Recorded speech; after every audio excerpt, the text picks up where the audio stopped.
कहते हैं कि चमत्कार में यकीन करने वालों के साथ एक न एक दिन चमत्कार जरूर होता है। पंजाबी सिंगर सिद्धू मूसेवाला के माता पिता के साथ भी एक चमत्कार हुआ है। सिद्धू मूसेवाला का घर नन्हे मेहमान की किलकारियों से गूंज उठा है। 58 साल की उम्र में उनकी मां चरण कौर ने बेटे को जन्म दिया है।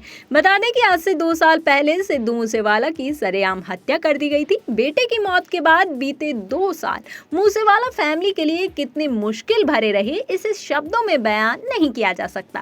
पर अब फैमिली के गम के बादल छट चुके हैं। सिद्धू की कमी तो पूरी नहीं की जा सकेगी, लेकिन उनके छोटे भाई के रूप में परिवार में फिर से खुशियां जरूर लौट आई हैं। कहते हैं कि पंजाब के घर का हर बच्चा एक खास टैलेंट के साथ जन्म लेता है। 11 जून 1993 में चरण कौर और बलकौर सिंह के घर सिद्धू मूसेवाला का जन्म हुआ। 28 साल की उम्र में उन्होंने अपनी गायकी से पंजाबी इंडस्ट्री में बड़ा नाम कमा लिया था। कम उम्र में उनके पास दौलत, शोहरत सब थी। कामयाबी की सीढ़ियां चढ़ते हुए उनके कई दुश्मन भी बनने लगे थे। इसी वजह से 29 मई 2022 को मशहूर पंजाबी सिंगर सिद्धू मूसेवाला की सरेआम हत्या कर दी गई। उनकी गाड़ी को घेर कर शूटर्स ने अंधाधुंध गोलियां चलाई थी। ये शूटर लॉरेंस बिश्नोई और गोल्डी बराड़ गैंग के थे। सिद्धू मूसेवाला अपने माता पिता की इकलौती संतान थे। इकलौते बेटे की मौत के बाद माँ बाप का क्या हाल हो जाता है, इस चीज को शायद ही शब्दों में बयां किया जा सके। बेटे को खोने के बाद चरण कौर और बलकौर कौर टूट गए थे।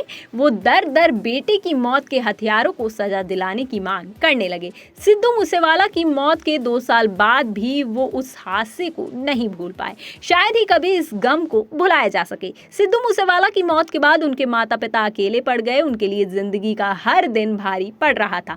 जिंदगी का सूनापन दूर करने के लिए उन्होंने फिर से माता पिता बनने का फैसला किया।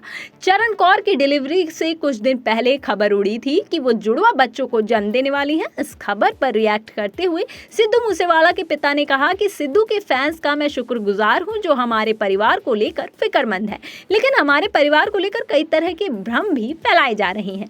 ऐसी किसी भी अफवाह पर भरोसा करने की जरूरत नहीं है। जो भी खबर होगी वो हमारा परिवार खुद आपसे शेयर करेगा।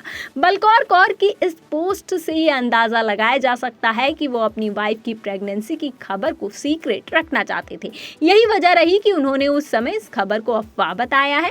पर हाँ, चरण कौर की डिलीवरी के साथ ये भी क्लियर हो गया कि वो जुड़वा बच्चों के साथ प्रेग्नेंट नहीं थी। जुड़वा बच्चों की प्रेगनेंसी को लेकर उड़ी खबर झूठ थी। बता दें 58 साल की उम्र में नेचुरल तरीके से बेबी कंसीव करना मुश्किल है। रिपोर्ट्स के मुताबिक चरण कौर और बलकौर ने दोबारा माता पिता बनने के लिए IVF टेक्नोलॉजी का सहारा लिया। चरण कौर की डिलीवरी सुबह 5:58 पर भटिंडा के सिविल अस्पताल में हुई है।